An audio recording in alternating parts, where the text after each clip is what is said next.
He's already been dead and it's messed with his head. It's John's Post-Life Crisis. Welcome to John's Post-Life Crisis. I am John Johnston, founder of CornNation.com, your site of Nebraska Cornhuskers everything. And the site of especially being excited about this Nebraska baseball season. This episode, I'm talking with Eric Sorenson, the Stitchhead, a national baseball writer for D1Baseball. And, we talked beforehand. You said you haven't done a lot of Zooms. No, I haven't. What? I'm a little bit green when it comes to that. I'm as green as my shirt when it comes to doing Zoom calls. So bear with me. So, you know what? Let's start out with Nebraska. Then we're going to go through like NCAA and then Big Ten, and then we'll try to finish on a good note with the team we love, Nebraska. Sure, go to Greg. You know what? Let's start out with Will Bolt. I mean, we had 15 games of him last year, and it really can't be counted as a first season. So this season is odd in that we don't have any non-conference games. We'll go to that in a minute. But we've seen enough of Will Bolt. What do you think of Will Bolt? How he runs his offense compared to like Darren Erstad? Well, I can't get into too many specifics because I haven't seen them play yet. But I'll say this: the dude's already made an immediate impact. You like where they're at, playing good baseball. It'd be interesting to see how they would have done against some non-conference competition, going down to, if they would have gone down to Arizona again or just played some other teams from other regions on the road and all that. But it's interesting that they're, they lead the Big Ten right now. What is it? 15-6, actually. They lead the Big Ten. And that says enough right there. I know they still have more of the tougher part of the Big Ten coming up. They've played Ohio State a couple times, split with them. But, they're going to have to prove it a little bit against Michigan, which is the last weekend of the series of the season, I should say, and against Ohio State again and against Indiana, rather. But I just like where it's at. It would have been different if they would have been like, 10-10 at this point. I might have said, he's just not warming up to the job yet. We think he's a good coach. Let's see if he can turn it around. But, they're 15-6, lead the Big Ten, and that's cool. As long as you have your team in contention, being a big Red fan growing up as a Nebraska fan, as long as they're in contention, I'm okay with that. And that's kind of what he's done. And I think he's instilled a little bit of confidence in them, and maybe even gained a step from the Darren Erstad era. We'll see how that plays out again against some of the tougher teams coming up. So I didn't answer your question specifically about offense. I know that, but I do appreciate their overall effort that they're giving and the overall results so far. It's something you really can't shake a stick at. I like that. They stole home. That's great. I like that kind of aggression. They stole home once in a game. They double steal. They bunt. It's insane. Okay, Will Bolt. Let's stay focused on Will Bolt. You said something about him warming up. I know that the national guys love, is it Eric Bakich at Michigan, right? They love him as a coach. And I'll be so forward as to say that's one of the reasons why Michigan gets ranked and everybody else is looking there and going, why are they ranked when we're better than them, obviously? But You might be right. But what is Will Bolt's kind of reputation nationally? Is it still too good God? Is it still too early to tell, or is it, what do we know?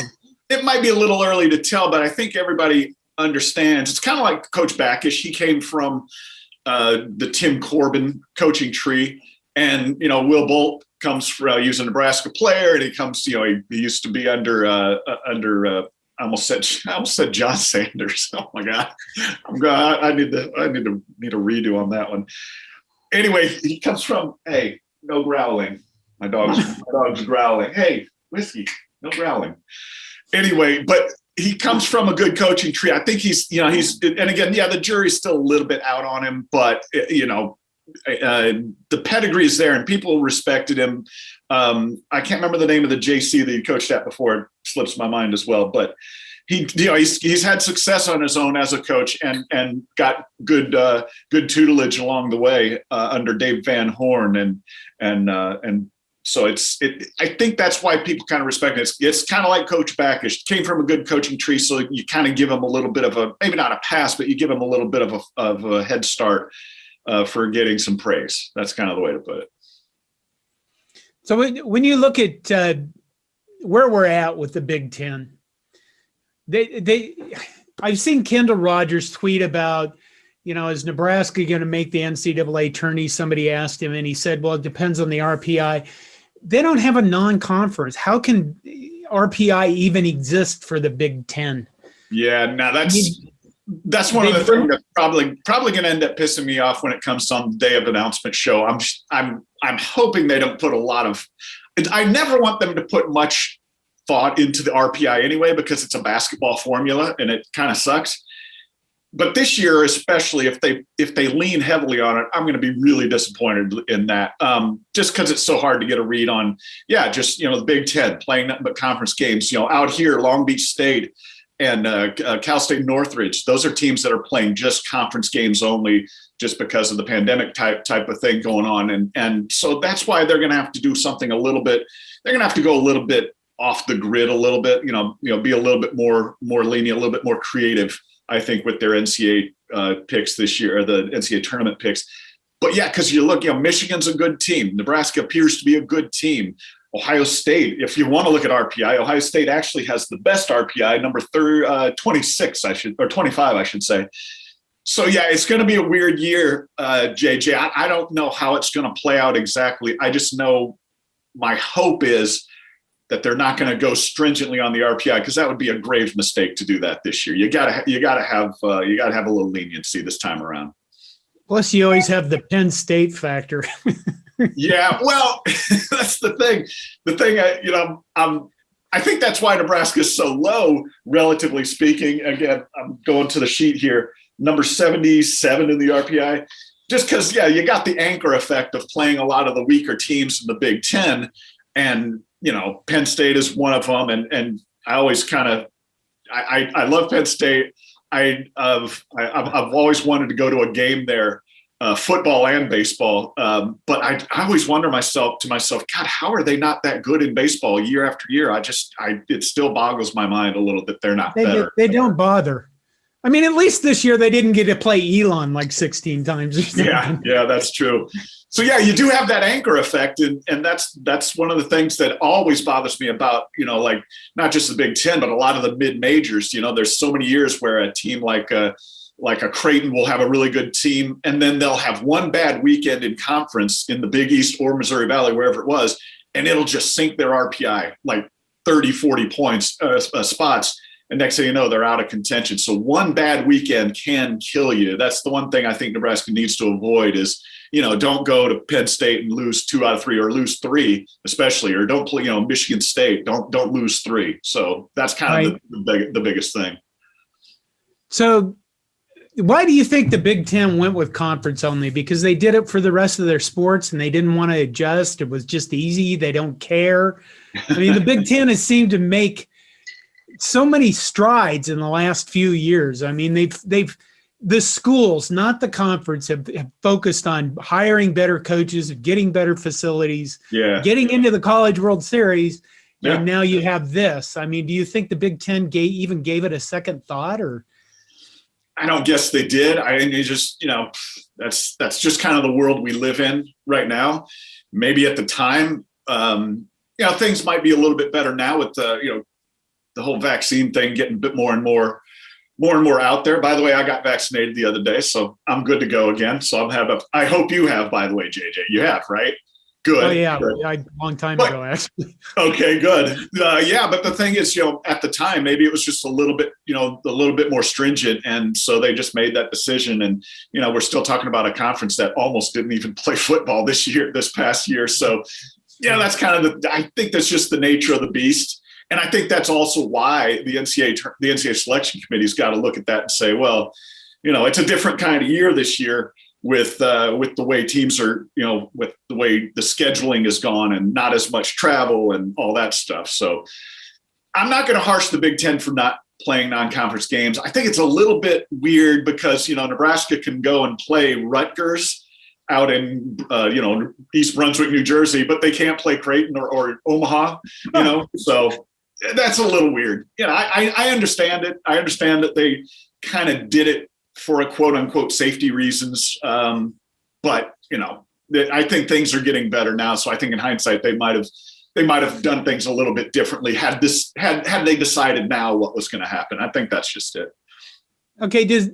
When they do the selection, do they have like regional committee type stuff going on? Yeah. Yeah. They have guys, apparently how it works is they have people around the country.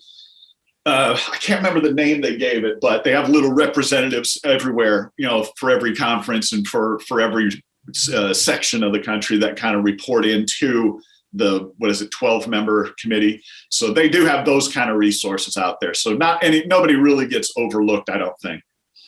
So have you heard much about the structure of the NCAA tournament? No. All I know is that, they did have the announcement the other day that they're having predetermined regionals and super regionals, which is, I guess it's going to be, the bids have already had to be put in. What's today? The 14th.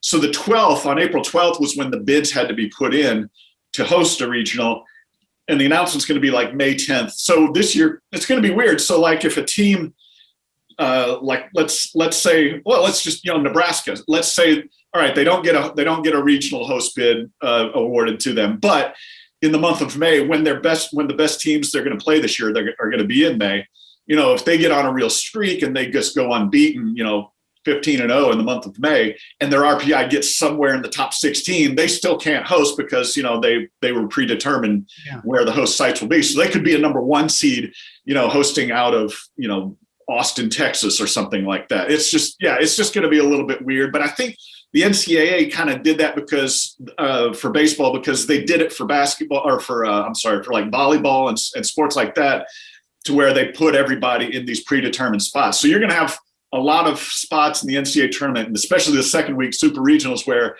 the home team's nowhere to be found. It's going to be the best, 2 out of 3 between 2 teams that are from out of that area. So it's going to be kind of interesting. It's almost going to be a little bit like having neutral sites in a way, especially for the super regionals, where I think a lot of the home teams will get knocked out before that. Would you like them to do this like this from now on? Or do you like the idea that?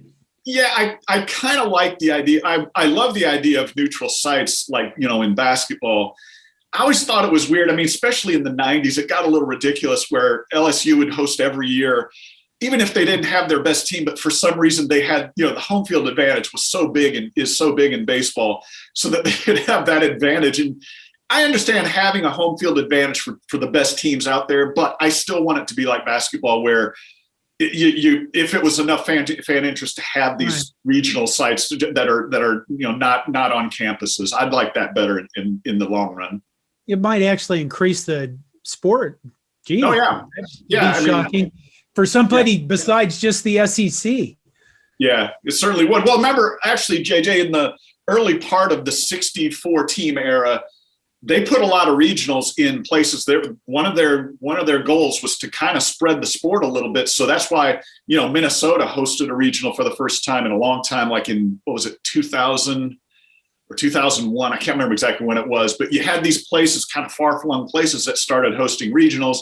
Like in New Jersey, Rutgers had a really good team, and they ended up hosting a regional out there. And so it was kind of cool that they gave regionals to number 2 seeds instead of 1. Not very often, but every once in a while. And I thought that was kind of cool.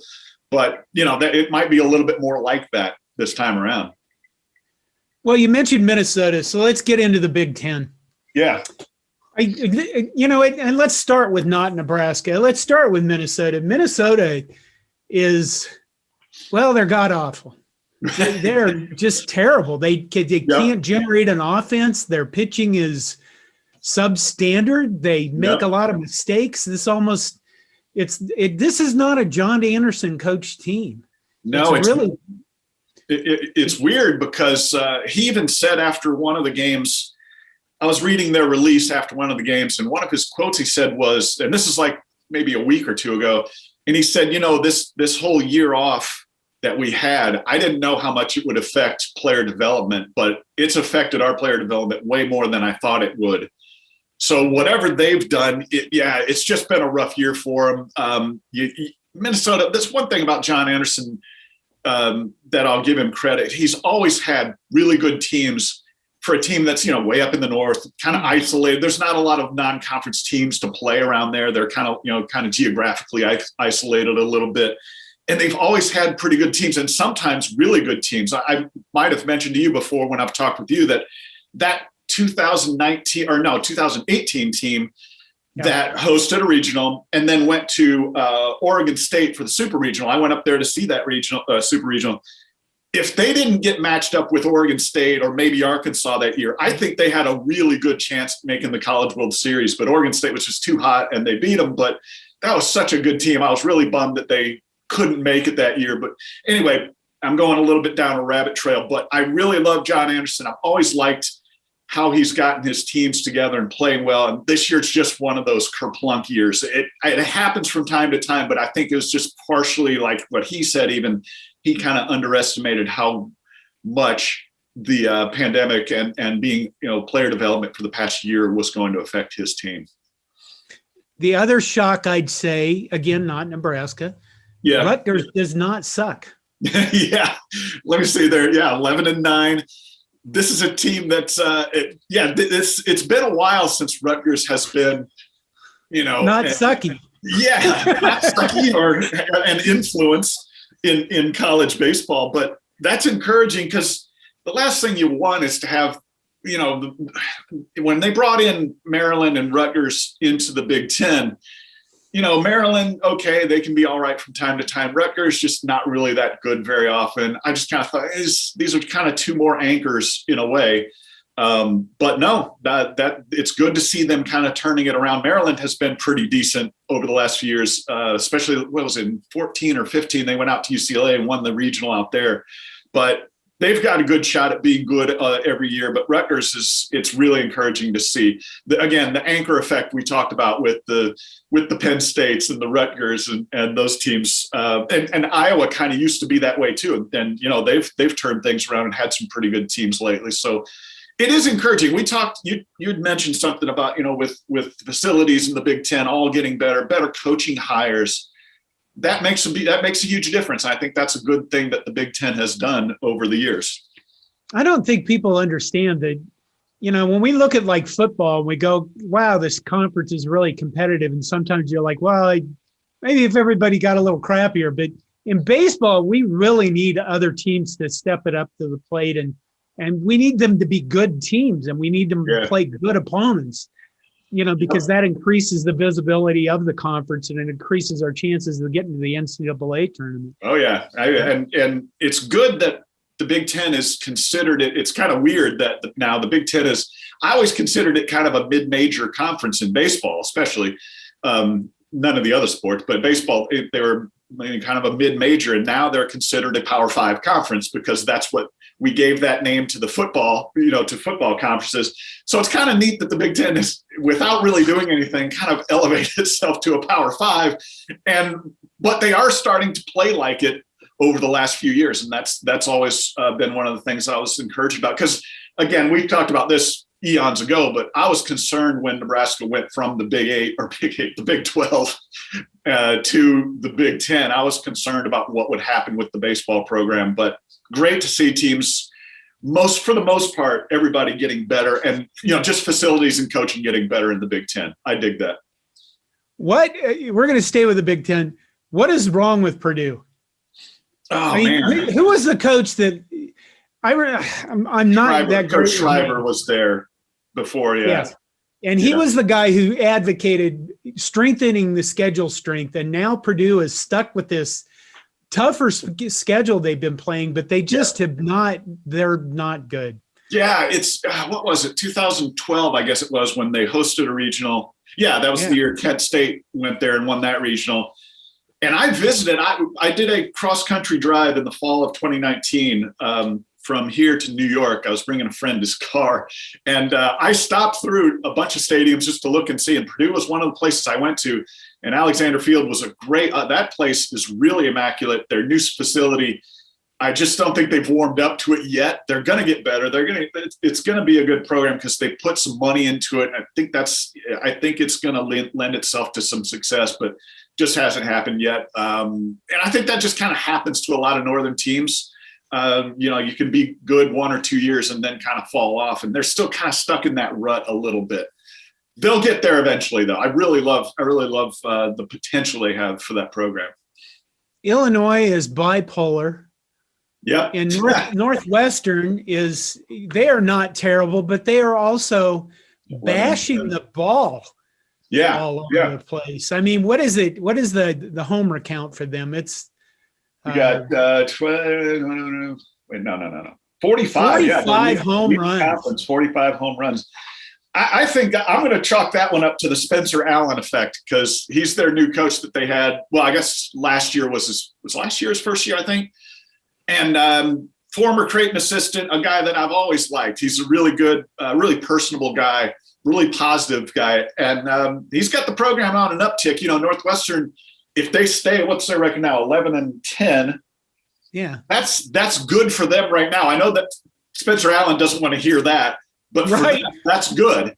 And if they keep getting better, all the more power to them. That's great. I think he's done a really good job with the Northwestern program. So what do you think about Maryland? Any ideas on Maryland? And then we'll move back to Nebraska.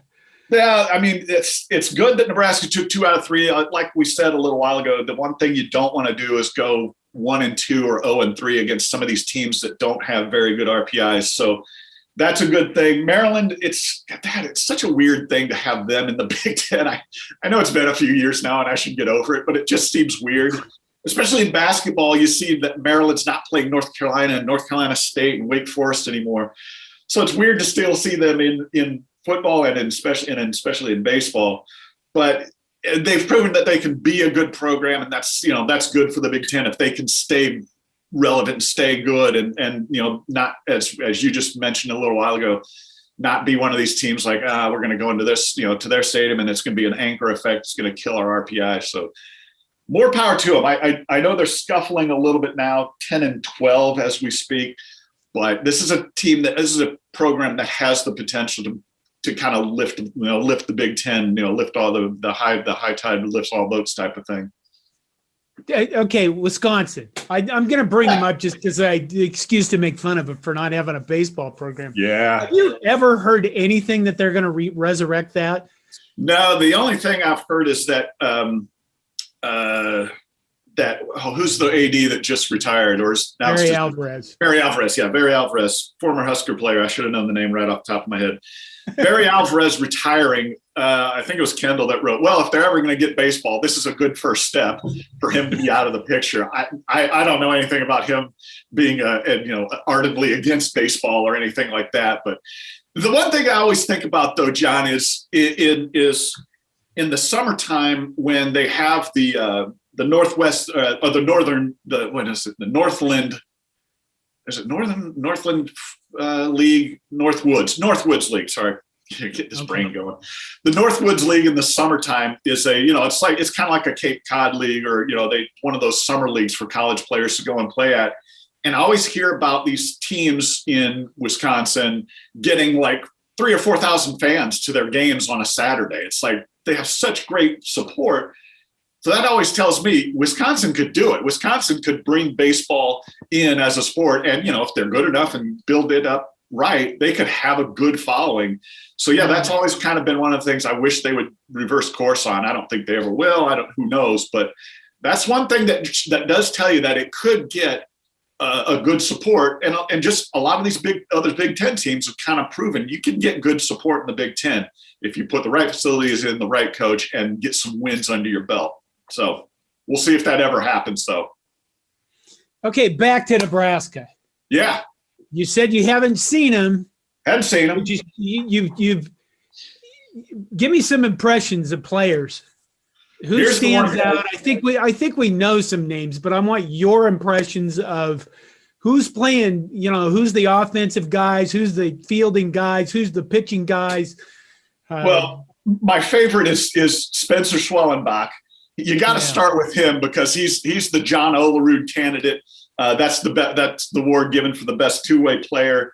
333, couple of home runs, but this is the first year that they have actually had him pitching. He's actually been a relief pitcher, and I'm sure you guys know, but it's just kind of cool that a guy that never had a chance to pitch, he was good in high school apparently, but like because of some injuries or stuff like that, they didn't let him pitch. This is the first year they've let him pitch, and right now his ERA is 0.00. It's like Blutarski's grade point average. So, and that's after being in 7 games. He's got 4 saves. And of course, again, hitting 333 and a lot of 3 or 4 home runs.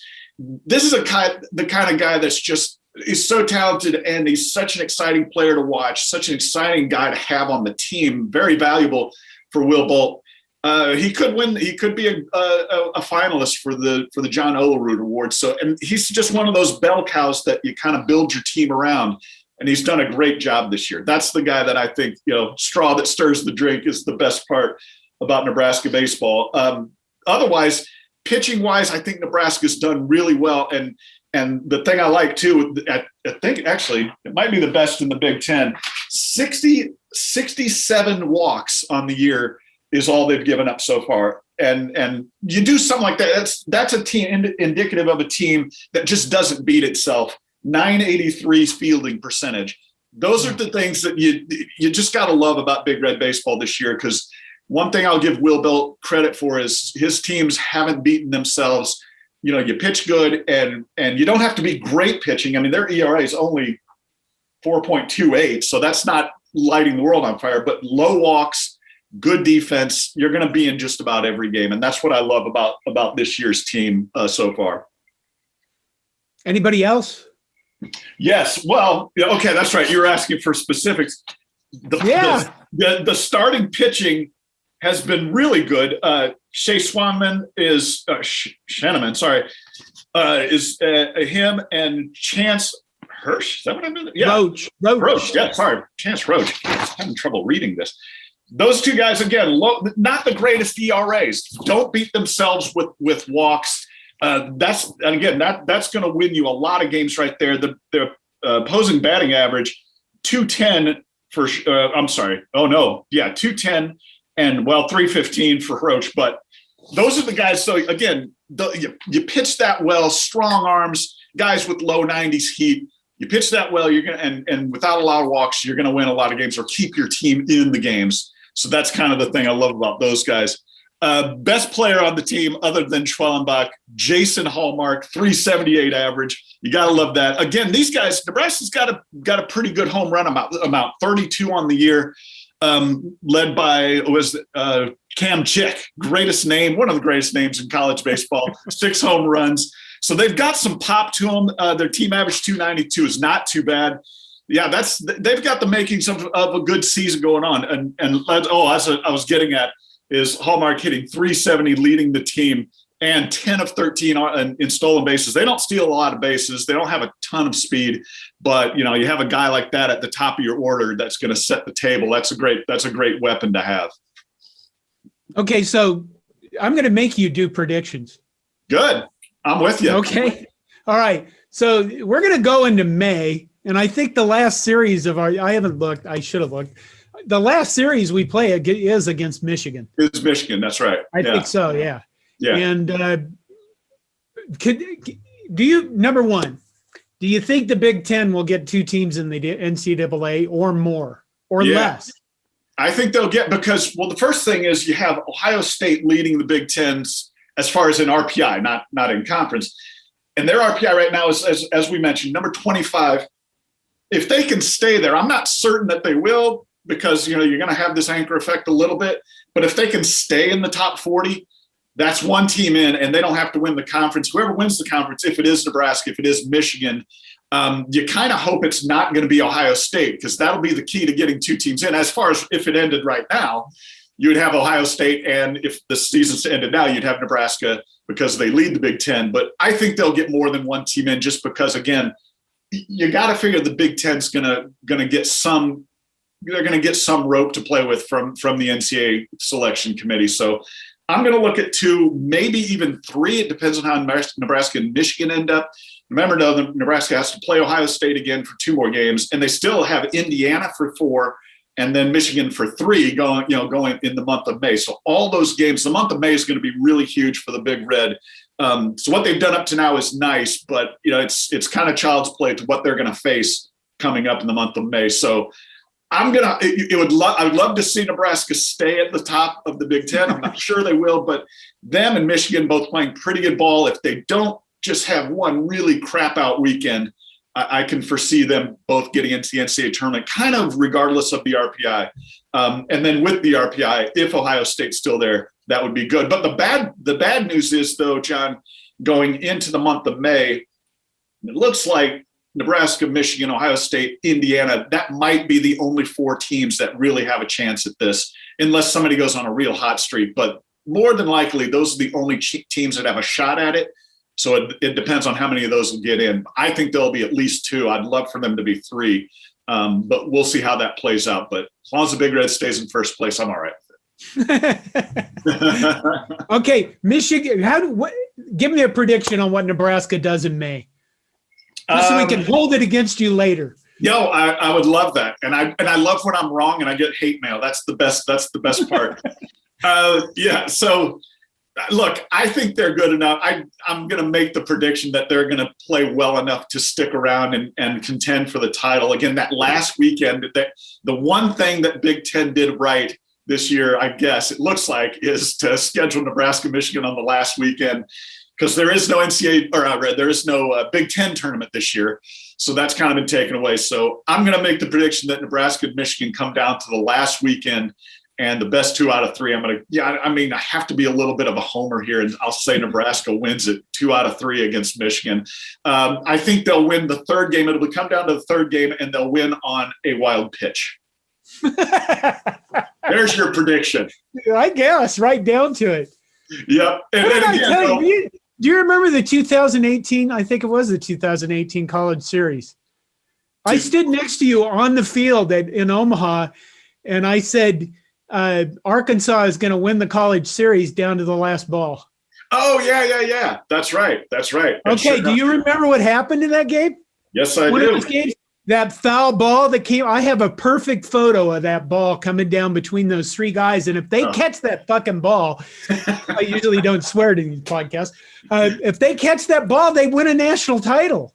I know. And see, that's the thing. I mean, I think everybody in Omaha would have loved to have seen Dave Van Horn finally get that first title, because what he did for Nebraska baseball, putting it on the map. And the one thing I thought was interesting is after that game, or after the next game when they lost to Oregon State and ended up being the runners-up instead, he said in the post-game press conference, he goes, well, we'll get back here again, and we'll win it one of these years. So he said it so confidently. But here they are. They're ranked number 1 right now, deservedly so. I saw them play against Louisiana Tech a couple weeks ago in Ruston. Kind of got mixed messages from the team because it was a tough series that could have gone either way. But we now discovered that Louisiana Tech is really good, too, because they're up in the rankings, up in the 15-16 range, I think it is. So, but yeah, I one of these years, Dave Van Horn's going to win that national title. I think people in Nebraska will appreciate that, but I don't know if they'll appreciate it as much as you making that bold prediction and coming this close to being right. That freaking close. That's been my life. Yes. All right. Is there anything else we need to cover? Anything else I missed? Let me see. Did we talk about Creighton baseball? No, I don't think we did. No, I'm kidding. We're not going to talk about Creighton baseball here. I do I really miss the series with him because I like giving Creighton people crap about everything. I mean, they've beat us so much in basketball. We need a sport to get them back in. And that's baseball true. Baseball is usually, people in Nebraska like that. And the other thing, though, John, that is a bummer about non-conference games this year, this will be one more thing we should cover, is that Nebraska's doing great, first place. Creighton, after that sweep of Villanova, who, for whatever reason, they were the number 2 team in the RPI last week prior to Creighton beating them. And Omaha, the Mavericks under Scott Porter has really amped up their program. And they got a new stadium there where Exarban's racetrack used to be. I can't wait to get up there one of these days and see it. I guess I'll see it when I go to the College World Series, but I'd love to see a game there. So all three teams have really amped up their programs. It seemed like, I guess, what was it, 2019, when all three teams made the NCAA tournament. So I think it's really a drag that Nebraska doesn't get a chance to play Omaha or Creighton this year. You're right. I think that's one of the bigger bummers about this year. But if all three teams kind of stay where they are, keep playing well, it'll be good to see them get back on the schedule next year. Okay, one prediction. Do you think there's any chance we don't have a College World Series this year? No, they're going to have a College World Series because it makes too much money for them. Because as you might have heard before, the college baseball, the NCAA tournament is the second biggest moneymaker for the NCAA behind, March Madness, the basketball tournament. So it makes more money even than the women's basketball tournament. So that's something that they're definitely going to play it out. I think it's just going to be we'll wait and see what it's going to look like as far as from the fans' perspective, how much they're going to allow in to the stadium and how much distancing and all that kind of stuff. That'll be different. They're not going to have 100%, even though the vaccine's going to be more and more out there as these months go. But it's good that the vaccination thing has gone well, numbers are down, and that we will have an NCAA tournament and we will have a College World Series. It'll just be less capacity. Maybe a third of the stadium will be filled, but that we'll get through it. And at least one of the things I thought about was like where we were this point a year ago and how depressing it was. No baseball anymore. I would ride out on my motorcycle to go to some of these baseball parks out here in Southern California and just sit in the stadium just going, what a bummer. We can't watch baseball now, but now we got it back. It's a little bit weird. We have some places with, no fans, like here when I go to games out here at UCLA and at USC and Northridge and Long Beach, no fans there, but we're going to crown a champion eventually. And so we can be thankful for that. I like listening to Greg Sharp and Ben McLaughlin doing the Nebraska baseball radio broadcast. Yeah. One of the things that's really beautiful about it is the Nebraska fans in the background of that thing screaming at the umpires. So it's nice to hear that part again, at least. Yeah. I guess what are they letting like 50% of the crowd back into games there? I think so, something like that. So it's been decent. Yeah, so we're getting back to it eventually, and everything will be back to normal next year, complete normalcy next year. But again, we'll just get through it. It's good to hear the fans at games and yelling at the umpires or yelling at the coach, whatever the case may be. I dig it, man.